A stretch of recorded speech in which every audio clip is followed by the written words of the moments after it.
হ্যাঁ, আমি জানি আমি খুব ভালো রান্না করি না। কিন্তু যেটুকুই রান্না করি সবাই বলে যে ভালো হয়েছে। আমি কিন্তু খুব বেশি দিন রান্না শিখিনি। নতুন, নতুন রান্না শিখি। মোটামুটি রান্নায় একটু এক্সপেরিয়েন্স করছি।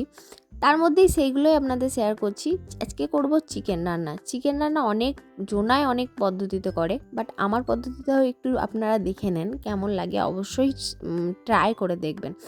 প্রথমে তেল দিয়ে নিলাম গরম কড়াইয়ে। তেলের সাথে আমি দিই হচ্ছে এলাচ, লবঙ্গ, তেজপাতা আর শুকনো লঙ্কা দিয়ে একটু নাড়াচাড়া করে তারপর পেঁয়াজ দিয়ে নিলাম।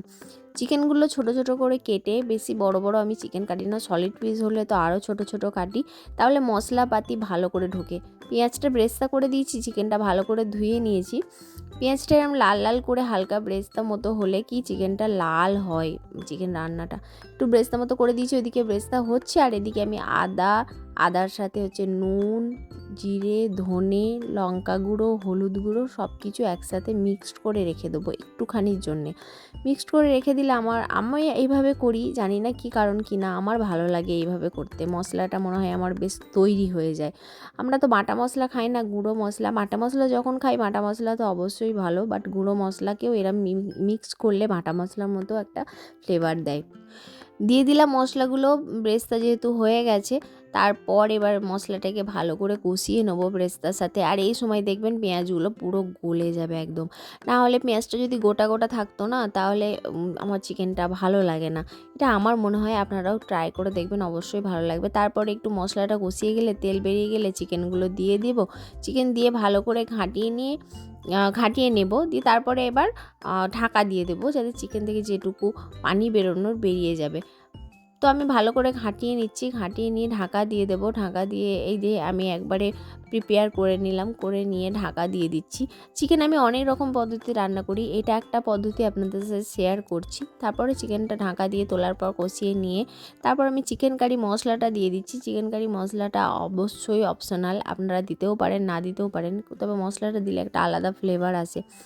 আর অনেকজন টমেটো ইউজ করে, আমি টমেটো সসই, আমি টমেটো যদি ইউজও করি তাহলেও আমি টমেটো সস একটু চিকেনে ইউজ করি, আমার খেতে ভালো লাগে। আপনারাও খাবেন, দেখবেন একটু মিষ্টি মিষ্টি টক টক খুবই সুন্দর ফ্লেভার আসে। চিলি চিকেনের মতো অনেকটা খেতে লাগে, যদিও চিলি চিকেন আলাদা রকম প্রসেসে তৈরি হয়, কিন্তু এটাতেও খুবই ভালো লাগে একটু সস দিলে যে কোনো চিকেন রান্নাতে। তার সাথে আমি একটু আলু দিলাম, যেহেতু আমার হাজবেন্ডের ডিমান্ড ছিল যে চিকেনে একটু আলু খাবে, তার জন্য আলু দিয়েছি। আলু দিলে কিন্তু মশলাটা প্রচণ্ড হালকা হয়ে যায়, তাই জন্য মশলাটা একটু বেশি দিতে হবে যখন আলু দেবেন চিকেনে। তো আমিও সেই জন্য একটু মশলাটা বেশি দিয়েছি আলু দেবো বলে। আলু কিন্তু বেশি দিইনি, 2-4টে। তারপর এবার ফুটে গেছে, তারপর আমি ধনিয়া পাতা দিয়ে ভালো করে ফুটিয়ে নিয়ে সিদ্ধ করে এবার আমি চিকেনটাকে বন্ধ করে দেবো, কারণ আমার চিকেন রান্না প্রায় রেডি। দেখেছেন কালারও কত সুন্দর এসছে। যদিও বলেছিলাম আলু দিলে কালারটা আলাদা আসে, আর আমি একটু ঝোল করেছিলাম। এটা কষা করলে আরও সুন্দর কালার আসতো, কিন্তু কালারটাও খুবই ভালো লাগছিল। দেখেন খুবই সুন্দর হয়েছে। এটা আব্বা মার জন্য নিচেই দিয়ে আসবো। আর আমি দেখেন আব্বা মা আলু খায় না, তার জন্য আলু দিইনি। এটা একদম ঘন করে গ্রেভিটা করেছিলাম। আলুটা জাস্ট বললাম আমার হাজবেন্ডের জন্য করেছিলাম, আর মাহেরা খাবে তার জন্য। তো কেমন হয়েছে সবাই বলবো।